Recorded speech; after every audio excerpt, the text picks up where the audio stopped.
ఓం శ్రీ సాయినాథాయ శ్రీ సాయి సత్యధరం హారవాద్యము సాయిబాబా యొక్క హనుమతి వాగ్దానము రోజు ఉత్సవం చందనోత్సవం రోజు శ్రీరామనవమి ఉత్సవంగా మారిన వైన మసీద్ మరమ్మతులు సాయిబాబా యొక్క హనుమతి వాగ్దానము సంసారం సాగరంలో జీవుడు అనేడి ఎడను సద్గురే సరంగుడై నడుపునప్పుడు అది సులభముగాను సురక్షితముగాను గమ్యము చేరును. సద్గురు అనగానే సాయిబాబా స్మరణకు వచ్చుచున్నారు. నా కండ్ల ఎదుట సాయిబాబా నిలిచిన్నట్లు, నా నుదట ఊది పెట్టుచున్నట్లు, నా శిరస్సుపై చెయ్యి వేసి ఆశించుచున్నట్లు పొడుముచున్నది. నా మనసు సంతోషంతో నిండిపోయి కండ్ల నుండి ప్రేమ పొంగి పొర్లు వచ్చినది.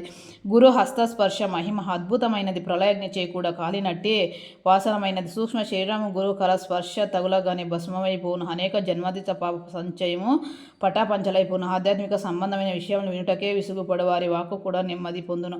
శ్రీ సాయి సుందర రూపము గాంచుట తోడనే కంఠము ఆనందరేఖలతో గద్గతమగును. కన్నుల నుండి ఆనంద స్రవులు పొంగి పొరులను హృదయ భావోద్వేదములతో ఉక్కరి బిక్కరి హగును. నేను తన పరబ్రహ్మ స్వరూపము స్మరణకు మేలుకొని ఆత్మా సాక్షాత్కారము ఆనందమునకు కలిగించును. నేను నీవు అను భేదభావము తొలగించి బ్రహ్మైక్యముగు సిద్ధింపచేయును. నేను వేద పునాది సద్గ్రంథములు చదువునప్పుడు నా సద్గురుమూర్తి అడగడుగు నాకు జ్ఞాపకం వచ్చుచుండును. నా సద్గురు అయిన శ్రీ సాయిబాబాయ్ శ్రీరాముడుగా శ్రీకృష్ణునిగా నా యందు నిలిచి తన లీలలను తామే వినిపించ చేయునట్లు తోచును.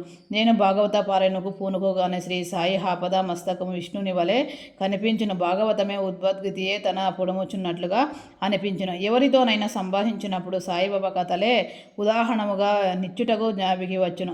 నాకై నేను ఏదైనా వ్రాయ తలబెట్టినచో ఒక మాట కానీ వాక్యము కానీ వ్రాయటకు రాదు. వారి ఆశీర్వాదము లభించిన వెంటనే రచనాధార హంతులైనట్లుగా సాగును. భక్తునిలోని అహంకారము జాస్తి కాగానే బాబా దానిని అణిచివేయును. తన శక్తితో తన కోరికలను నెరవేర్చి సంతృష్టి చేసి ఆస్వాదించును. సాయి పాదములకు స్పష్టంగా నమస్కారం చేసి సర్వస్య శరణగతి చేసిన వారికి ధర్మ కామ మోక్షములు కలతమగులను. భగవత్ సన్నిధానకు పోవుటకు కర్మ జ్ఞాన యోగ భక్తి మార్గములు అనేటివి 4 త్రోవలు గలవు. అన్నటిలోనూ భక్తి మార్గము కష్టమైనది. అది ముండ్లు గోతులతో నిండి ఇండును. సద్గుణ సహాయముతో ముండ్లను గోతులను తప్పించుకొని ముందుకు సాగినచో గమ్యస్థానము. ఈ సత్యమును దృఢముగా నమ్ముడని శ్రీ సాయిబాబా నొక్కి వక్కనించేడివారు.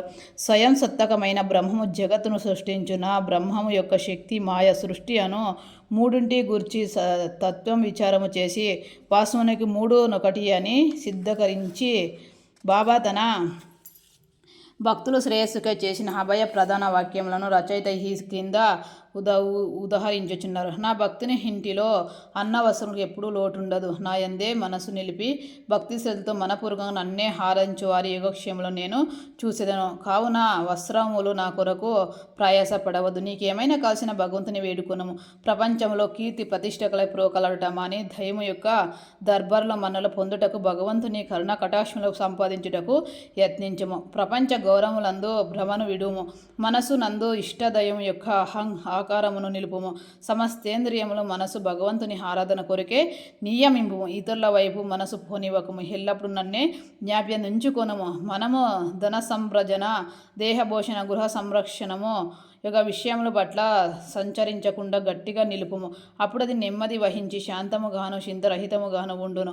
మనస్సు సరి అయిన సాంగత్యంలో ఉన్నదటకు ఇదే గుర్తు. చంచల మనసుకు స్వార్థము చిక్కదు. బాబా మాటలు ఉదహరించి పిమ్మట గ్రంథకర్త షిడిలో జరుగు శ్రీరామనవమి ఉత్సవం వర్ణించుటకు పూనుకొనేను. షిడిలో జరుగు ఉత్సవములన్నిటిలో శ్రీరామనవమియే గొప్పది.